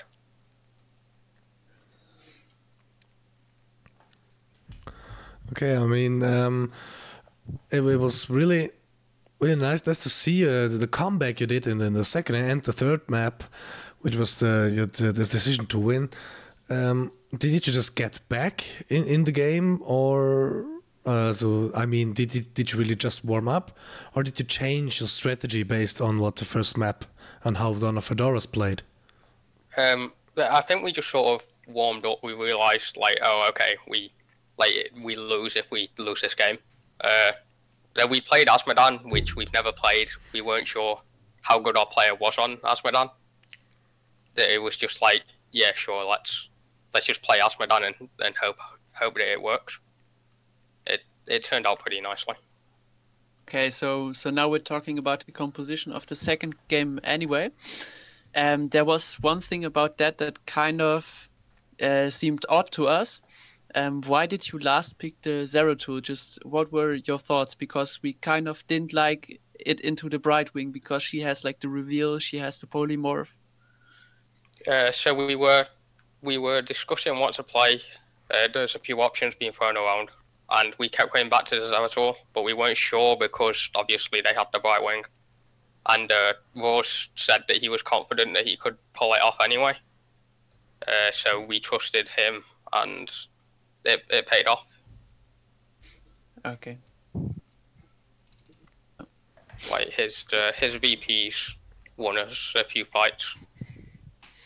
Yeah, especially in the late game, there were two very good ones. Just look again. Also, the composition in the third game. Just we were like mentioning here that the other team picked a composition that was very much what we expected to be on Tomb of the Spider Queen, and that your composition was very much just a team fight composition. So just why did you pick it this way and not so much about push? So from the first game, one of the things that we identified was we were winning team fights to some extent, and that continued in the second game. So by that point, we'd figured out that we were, like, when it comes to team fights, we're a better team in them. So we just played off our strengths in that game, and it ended pretty quickly. So I'd say it worked out. Okay, I've got a kind of a standard question, which I like, which are not really related on what draft you had or something, but it's always interesting to know, did you have in the whole match in all three maps a kind of a moment where you thought, oh damn, we really fucked up right now, we did something completely wrong, nothing works, we really were off everything? Was there a moment like this? In the first game, we got outplayed, so I don't think at any point we sort of like said that. I think it's from the beginning we all recognised that we got outplayed. In the second game now, their Chen stole a boss from us, and all of us agreed that at some point we messed up during that. Like, I could have ice blocked to stop him knocking me off. James could have gusted sooner. Rose died, like Zertul died immediately when he went in. So I think that's the only point in them games where we're like, okay, we've like that might have actually just cost us the game because we all failed to do our jobs in that fight. Okay, and what about the the opposite? What moment was there where you thought, damn, that was just perfect, everything worked out? I'd say the last team fight, like the game 3 last team fight where we killed 4 of them. I don't think it could have gone much better. Yeah, and then finally started chasing the last one to the core. Yeah. And that was an extremely aggressive play right there. Why did you in the last map go on so aggressive in the final moments? Why? Yeah. Like, we've always been a reasonably aggressive team. Like, we will like dive pretty heavily in some cases, but in that last game, it was like our comp was, if we lost early game, then it is going to be very hard to like to get back into it. So we just like did what our comp was made to do in the early game. Although we farmed too much in the early game, we focused on pushing waves and we started to fall behind. Like, they got top gates first, so that was that was pretty bad. We should have been a lot more aggressive in the like very early game, and we only started to play towards our composition strengths like towards the end of the game, which started to show. Yeah, we already said jokingly, Fisher, it was team wave clear versus team fight. So that was pretty clear from the picks. So I give back to... Yeah. Okay. Yeah, I give back... You can go.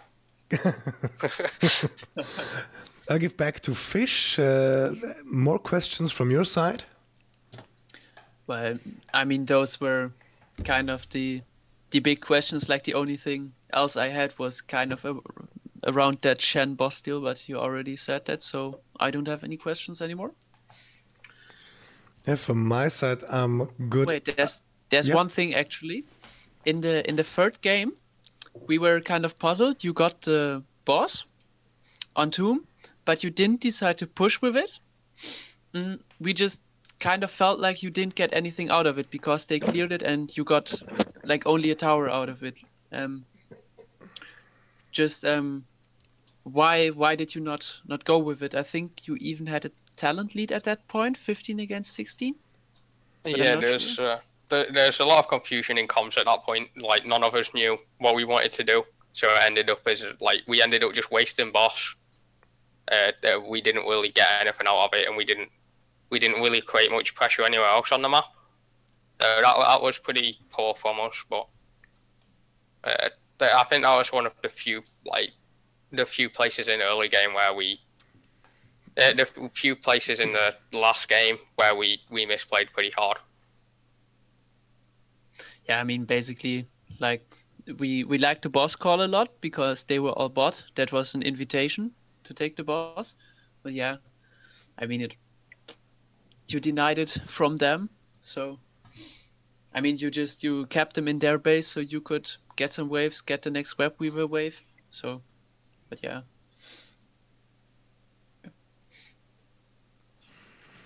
Okay, so that's it from my side. Okay, I have also no more questions. Is there something you'd like to say to the ecstatically listening crowd here on Twitch?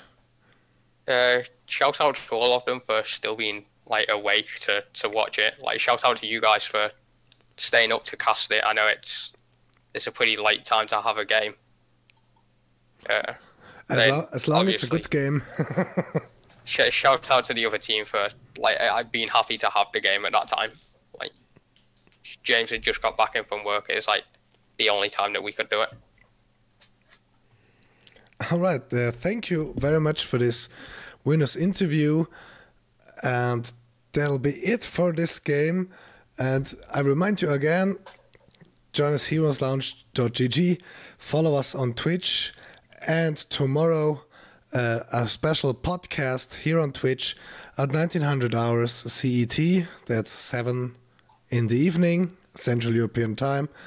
That will be with MacDino and Cosmic about Season 2, the playoffs that are coming up, some news on the VIPs, and some bonus points, and the well-known Spectre Tracer giveaway. So join us tomorrow at 7 on the podcast. And for the rest of you who are still watching here on 12:30 midnight in my time zone, thank you very much for watching. I hope you had fun. Join us again tomorrow.